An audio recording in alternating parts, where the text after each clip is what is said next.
Welcome to HeadKIck Audio, episode number 58.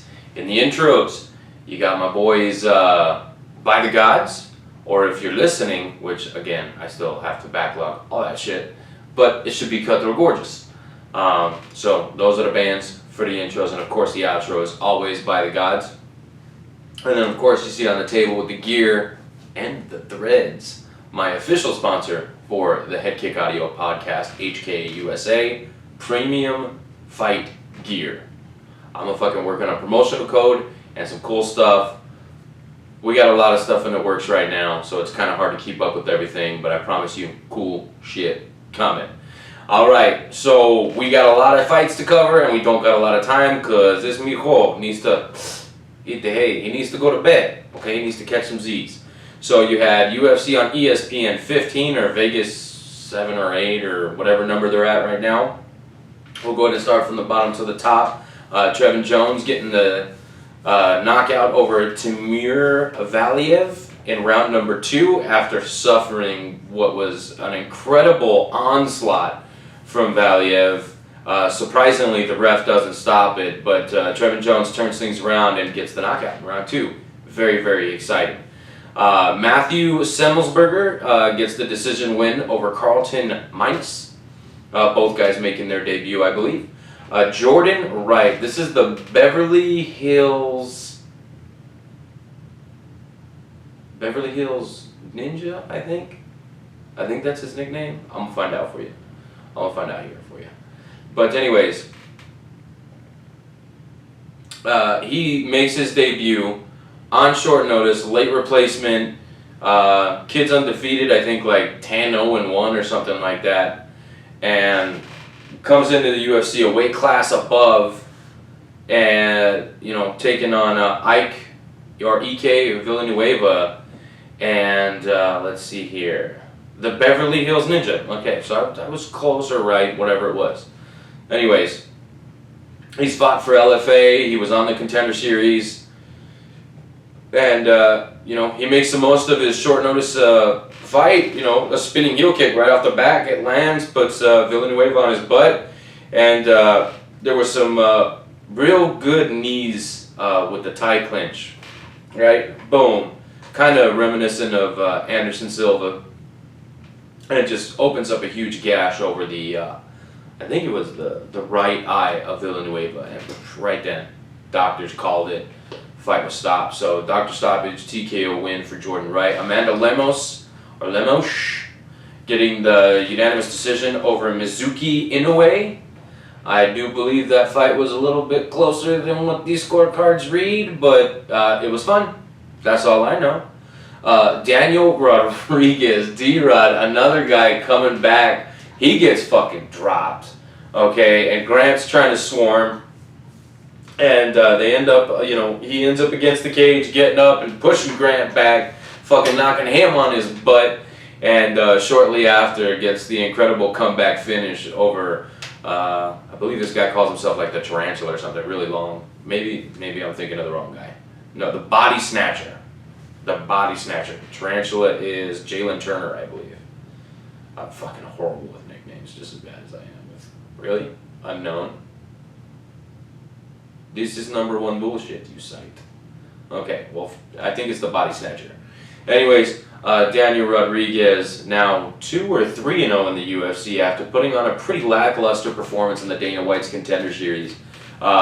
He got the win over the Dirty Bird, Tim Means, and now he's got another finish over Dwight Grant. Dude's kind of, becoming a guy in this welterweight division, so hopefully he gets, a little bit higher up the rankings. He's already taken on a veteran. He's taken on an up-and-comer. Maybe it's time to get somebody a little bit, up the food chain. Really stoked to see what this guy can do at 70. Shanna Dobson defeated Maria Agapova via TKO. Now look, watching it, I was like, how many shots to the back of the head? Because that looked like a lot of shots. Like every single one was to the back of the head. Now going back and getting the replays and whatnot, not every shot was the back of the head, but there were still a couple there. And I thought maybe that's what Agapova was dealing with was, you know, fuck, where am I, right? After getting cracked by, Dobbs is pretty fucking jacked. Okay, but at 3-4, I believe was her record. Now 4-4,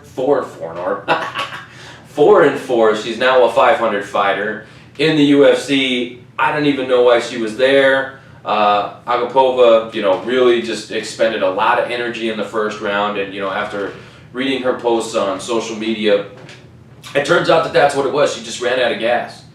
Okay, she kind of was hyping herself up, and you know, that first round was a ridiculous pace. But Shanna Dobson, you know, had some composure and came back and rallied in the second round. Joe Selecki gave Austin Hubbard literally like no chance in this fight. Wraps up the rear naked choke. I mean, he had his back for a while, and he was, you know, trying to work it. But Austin Hubbard, all-around tough guy. I thought he was probably going to grit this one out and take a decision, but Selecki had other plans with a rear naked choke in round numero uno. Real nice guy, this Joe Selecki. So you're seeing a lot of these guys, you know, the UFC's filling these cards with a lot of these up-and-comers trying to get the fan base more exposure. Plus, a lot of these, you know, these fighters are willing to fight underneath the circumstances of, you know, the pandemic that we're in, right? Because I guarantee you that's why you're seeing a lot more debuts and a lot more cards like this, where the namesake isn't really there as far as value for these cards. So a lot of people, they look at these and be like, you know what, maybe I fucking skip this one and just fucking watch Judge Judy. I don't know what the fuck you watch on your free time, but I don't watch Judge Judy, that's all I know. I don't even know why I fucking thought of Judge Judy. I haven't thought of Judge Judy since like the 90s. It's fucking weird. Weird. Okay, moving up here. Mike Rodriguez defeated Marcin Prachnio.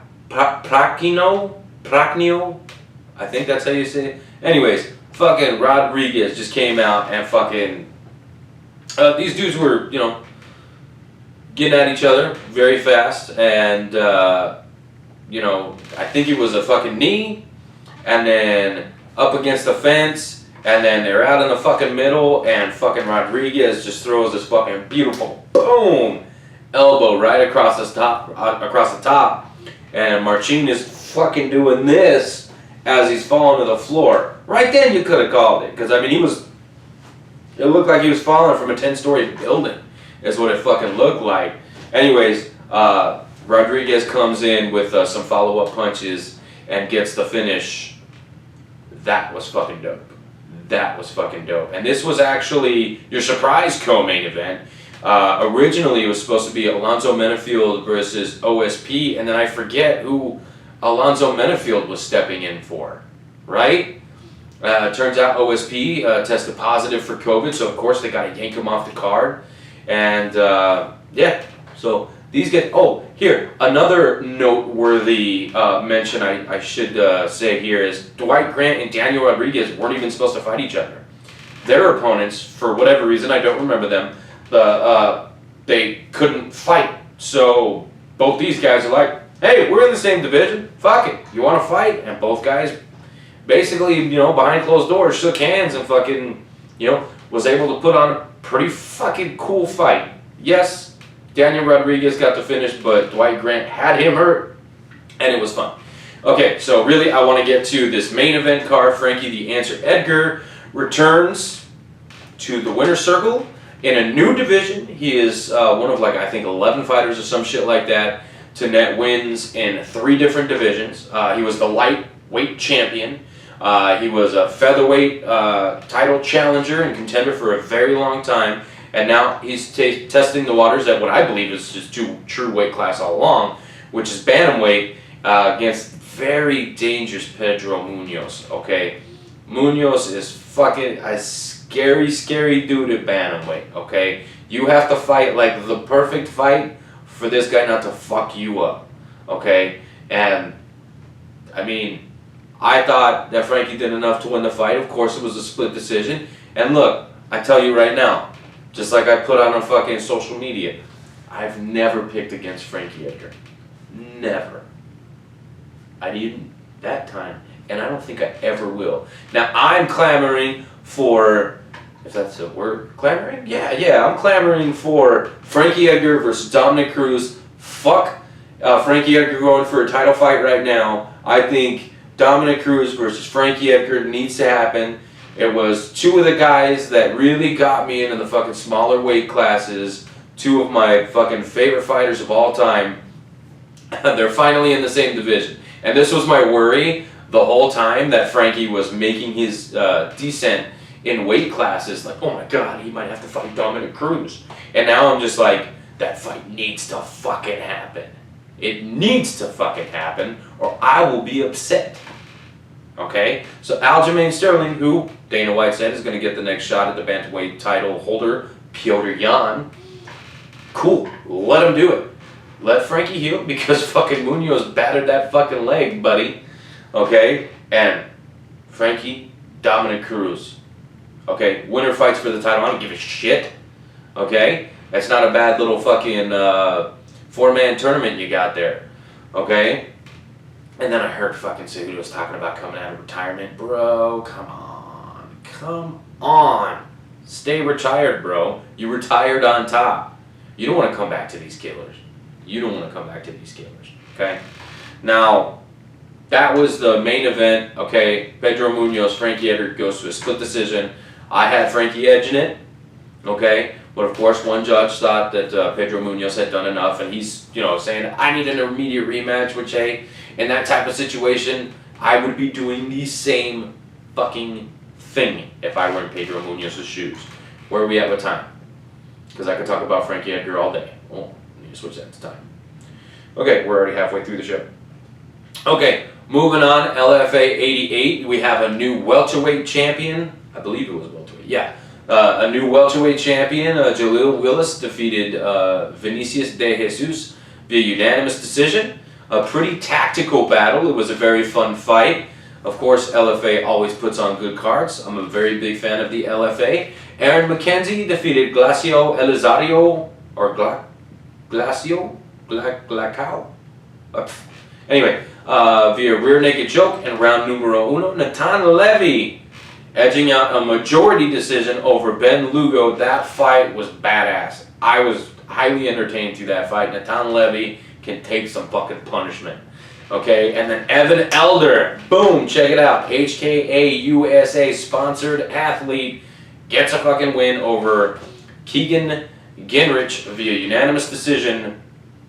Cool fucking shit there. So shout out to Evan Elder for making a successful LFA debut. Of course, me, Nick, and everybody else at HKA and HKA USA are very proud of you and continue to do good things. Okay, and I'm just going to go over main card for Bellator. Well, hold on. Yeah, pretty much. Josh Hale got a win over Eric Perez, unanimous decision. Sidney Outlaw defeated Adam Piccolotti via split decision. Now, let me real quick give you my bit on that fight, because I did watch it, because I was talking to Adam Piccolotti in the lead up to his fight. Okay, in the first round, Outlaw held him down, but Piccolotti was doing a lot more from the bottom, in my opinion. So I did give him round one. And round two, I gave that round to Sidney. Okay, I gave that round to Sidney. I thought he did a little bit more, and I thought Adam, he stepped off the gas pedal and wasn't able to do a whole lot when it came to Sidney's top control. Okay, and then in the third round, I thought Piccolotti edged it. So on my scorecards, I had it 29-28 for Piccolotti. There you have it. Let me see, is there any... Okay. We're going to go ahead and just go over this main card real quick. John Salter. Now, I've interviewed John Salter. Down-to-earth dude. Very, very technical grappler. His wrestling's really good, and he got to show off a little bit of striking, so that was cool. Landed some pretty decent strikes over Andrew Capel. But ultimately, it was the arm triangle choke, which is one of my faves. In round number 3, Valentin Moldavsky defeated Roy Nelson. Please retire. I'm not a fan of Roy Nelson's late career of Roy Nelson. Not a fan of it. Everybody knows how to beat him. he hasn't made any adjustments, and literally it just seems like Bellator's trying to use that name as much as they can before it's bled dry. And I think that was probably a couple years ago. Julia Budd defeated Jesse Melee via unanimous decision, 30-26, 30-27s, two of them. Okay, and the double champ, the champ, Ryan Bader is no more. He is now just the heavyweight champion because Vadim Nemkov, he swung over a beautiful head kick that fucking landed like, let me see if I'm standing this way, landed right here on Ryan Bader. Oh yeah, I don't know if I can do it real quick. Like, fucking peep the hat though. Fucking HK USA, fucking sick. Anyway, fucking wrapped around, boom, put Bader on his butt. And to Bader's credit, like, he wasn't trying to get out of that fight. He was fighting his hardest to stay in the fight, doing everything he could to show the ref that he was still in it. Vadim just didn't let off the gas, and there you go. So your new light heavyweight champion in the Bellator organization, Vadim Nemkov. Now, Bader's still the heavyweight champ, and I'll tell you this, that didn't look like Bader to me. That the champ, you know, you're the baddest man on the planet, and the next guy under you, you're also that guy? And then you come out looking like, he looked very hesitant, he didn't look very sure of himself. He looked like when he fought like Anthony Johnson, or when he fought, I know there's another fight. Well, anyways, you know when Bader just doesn't look confident? That's the Bader that we saw. And it's like, bro, you should have all the confidence in the world, man. You beat Fedor. You beat fucking, you know, all these other dudes. I mean, Anyway. So, real quick, check out the time. Oh, man, we're fucking doing great. We are doing great. Now, Dana White's Contender Series was a big one. Okay, tonight is Tuesday, so I'm literally shooting the show right after, you know, the show. Okay, I mean, I had a little bit of din-din. My wife cooked up some chicken wings, and she had this fucking pasta with some calamata, some tomatoes, some fucking banana peppers. That shit was so good. And she came up with this little fucking, I don't even know what you want to call it, like a sauce or a dip. It's like a pesto something or other that I fucking like just drizzle on the chicken. Trust me, if you listen to my interviews with the fighters, I'm a fucking fat guy trapped in a short, fat guy's body, okay? Now, it was good. It was very good. And my wife can cook, bro. I should be a lot heavier. I was, as a matter of fact. I've lost 20 pounds since the beginning of the year. I want to get home. Anyways, so a few contracts were given out. Okay, so you got 1, 2, 3, 4 contracts were given out here. To open up your Dana White's Contender Series, Colin Huckbody, who is also a HKA sponsored athlete, HKA USA sponsored athlete, got a quick arm triangle choke over Kyron Bowen in less than 90 seconds. It was fucking quick. It was quick. And, you know, I heard him in the post-fight saying, you know, I heard his corner telling him to defend it. And so I saw it was right there and I kind of went for it. So credit to Bowen's corner for giving Huckbody the idea to even go for it. I mean, there were attempts before, and I'm sure, you know, he would have eventually saw it, but I said saw. Wow. Oh, sorry guys. Let me just go ahead and Anyways, at 85, 6'3", I think he's got something like a 80 or a 70 something inch. He's very, very, very big dude. He'll fit right in at the UFC's middleweight division. Pretty stoked for this kid's future. Okay, pretty fucking stoked. So look out, because I already reached out to the guy. Of course, he's busy. I ain't the only motherfucker that's saying, hey, what's up? You know what I mean? But we work with the guy, so of course we'll eventually get it out there. But look out for an interview with Huckbody here in the near future, as soon as we can, you know, get the times worked out and get that situated. Anthony Romero defeated Mike Breeden via unanimous decision, 30-26, 30-27, and 29-28. That was a fun fight. Romero, young kid, using a lot of leg kicks, definitely fucking took the foundation out of Mike Breeden.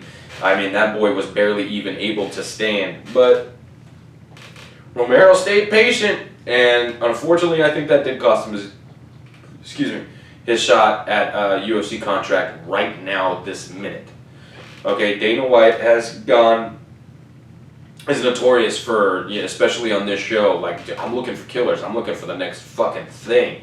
I'm looking for the next Conor McGregor. And you had a guy that was very hurt, and he didn't get him out of there. Okay? Now, I thought he looked great. I thought he looked UFC ready, UFC caliber. I'm saying both guys were fucking, top notch. But, hey, it is what it is. And he decided not to take advantage of, an opponent that was hurt. And like I said, he's going to learn from that. Okay, he's going to learn from that, and he's going to going forward in his career, he's going to see, okay, if I have this guy hurt, just fucking take him out. You know what I mean? And yeah, there's always that risk that you run where, let's say you got a guy hurt and you want to jump in there, and then boom, guess who's fucking waking up staring at the stars saying they're going to Disneyland. You know what I'm saying? So I totally get like the risk versus reward here, but especially on this show, that's what Dana White's looking for, so you got to kind of give it to him if this is what you really want. Okay? I think eventually, it may be short notice or something like that, absolutely. But right now, I think Dana White is probably either going to have him do like another one, or maybe catch him on the regional circuit. But his eye is definitely on Romero. Jeffrey Molina defeated Jacob Silva via unanimous decision, and Dana White was pretty fucking hyped on this guy. Thought he did everything right, and said that he needed to fight a guy like Jacob Silva for everybody to see everything that he was able to do in this fight. Jacob Silva is a tough son of a bitch. My interview with Jacob Silva before Dana White's Contender Series is now up. Please go check it out. He is a phenomenal guy and a tough SOB. And Dana White said, hey, this guy, if somebody falls out in the flyweight division, he's getting a call. So he'll get the opportunity for a short notice replacement, and I'm really bummed that Dana White didn't just pull the fucking trigger and sign a fucking guy that lost on Dana White's Contender Series, because Breeden and Silva, both showed tremendous heart, and I really feel, can you hear my chair? Jesus. I really feel that both guys probably could compete in their respective divisions, and could cause some problems. But, Dana White's not ready to pull the trigger on the losers just yet. But I'm really looking forward to both Molina and Jacob Silva's next fights. Okay, because I do believe that both will probably take place in the UFC. Flyweight's about to get a little bit heavier, you know what I'm saying? Rafael Alves defeated Alejandro Flores via guillotine choke in round number 2. I was out helping the wifey get the groceries, so I missed the actual finish. But of course, I caught the replay. That was some fucking sick shit, right? He fucking jumped on that fucking guillotine. And fucking old boy fucking took him down. And instead of fucking passing to get to one fucking side, he kind of just stayed there. It's fucking weird. So, and Alves, if you've seen this guy, everybody was calling him fucking Mini Yoel. Okay, he's fucking jacked for 145 pounds. Dude is doing fucking flips. And he fucked up the first time. And so he said, no. Let me do that. Let me try that again. Okay, and then he fucking nailed it, right?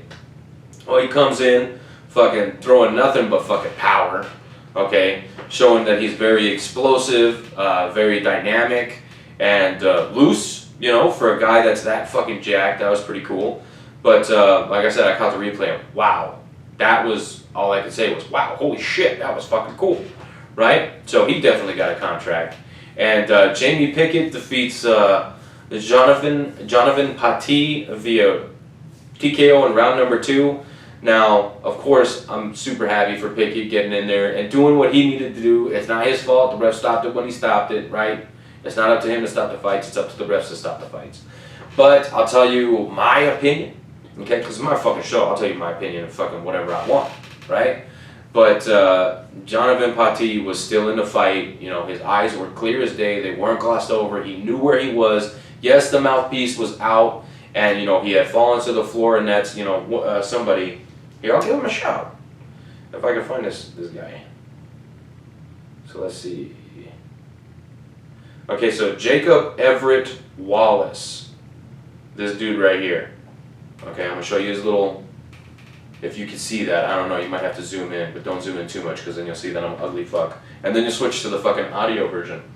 But he was saying that, you know, hey, maybe the mouthpiece being out and him falling on the ground was enough for Mark Smith to call it right there. And you know what? I can't, you know, he's there, he's got the fucking best view in the house, and he's going to make the best call he can for these fighters because safety comes first. Okay, safety always comes first, above records, above, you know, titles, above everything, you know what I mean? But these guys come to fight. I wish that referees would just, I know it's tough. I do actually want to officiate a fight before I die, right? Because I think it's cool as hell. Now, I don't want to fucking officiate a fight where there's controversy. I want it to just be clean and clear cut and dry, right? But I thought, you know, watching it, I'm like, why are they stopping this fight? I could see that Pati knew exactly where he was at.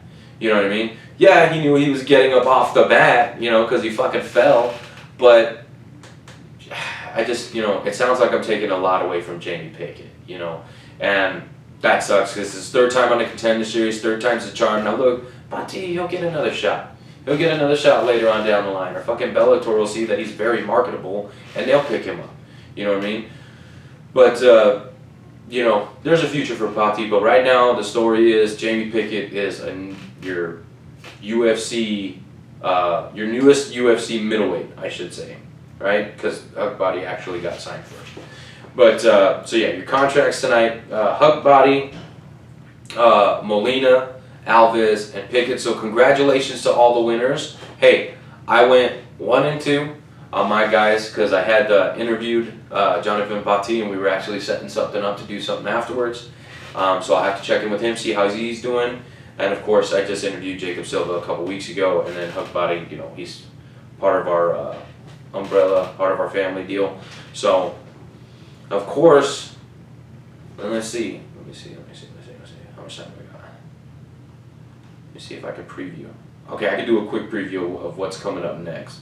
So you got Titan FC 63, Usman versus Hodges. I believe that's Usman's younger brother who fights at a higher weight class. I believe like light heavyweight or heavyweight, something like that. LFA 89, this is Jojo Giannetti, and I want to say, I know his fucking name. Yeah, Brandmore. Damn it. Yeah, so that's coming up. Oh, speaking of Joe Giannetti, he was on the Combat Sports with Rhino. He went 10 rounds with Rhino. So I'll try and, well, I've retweeted it, so I'll try and see if I can find it again. And then Peep Giannetti's shoes. Okay, I believe they were designed by my buddy Dave Fretz out in Canada. The good old boy out there doing some really, really, really fun, cool shit. So peep the fucking sneaks, right? And go fucking check out Combat Sports with Rhino Andrea. And then let's see. So that's gonna be fucking cool because I'm fucking stoked. Y'all should be stoked for that. Okay, and then let's see. UFC on ESPN 16, probably Vegas 8. Smith versus Rakic. I think it's Rakic. Anyway, let me pull up the card real quick. I know I only have a couple minutes and I don't want to fucking eat up your valuable time. Christian Aguilera versus Sean Brady's opening everything up, which sucks. That should be like fucking way, way higher in the card. Poliana Viana versus Emily Whitmire. Giga Chikadze versus Alex Caceres. Zach Cummings versus Alessio Hannah Cyphers versus Mallory Martin. That's going to be a dope fight. Impa Consagne versus Maki Pitolo. Now, Dana White basically signed this fight after he had competed on the Contender Series, so that was fucking cool. Magomed Ankleov versus Iwan Kutilaba 2. Remember, the first one ended controversially. The ref thought, holy shit, this guy's fucking out on his feet, and he really wasn't, so it's kind of weird. Bill Algeo versus Ricardo Lamas. Now, I forget who was it's that fucking Hall. Ryan Hall. Ryan Hall was originally supposed to fight Ricardo Lamas, and he got hurt or something. So Bill stepping on short notice. Hey, thanks, man. I like watching Ricardo fight, and I look forward to seeing you fight. Alexa Grasso versus Ji Yeon Kim. Robbie Lawler stepping in for I don't remember who to face Neil Magny. Fuck yeah, Robbie Lawler's fighting again. This guy's stoked. And Magny, fucking, that guy's a workhorse. And then, of course, in your main event, you got Anthony Smith versus Alexander Rakic. I'm not really, I get it. We're in a pandemic. We're still in the middle of this shit, right? COVID.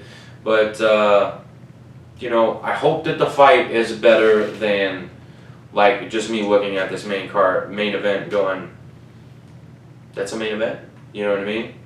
I don't know what Smith's skid is like right now, but I don't know. Just hopefully it's a banger. Like I said, don't sleep on these cards. They don't look sexy, okay? But I promise you, once you get into bed with them, they're going to make your night. I don't know. I don't even fucking know. So please, go check out Combat Sports with Rhino. He went 10 rounds with, Giannetti went 10 rounds with Todd. Okay? And then check out the dude. Let me bring up his shit again one more time. Jacob Everett Wallace.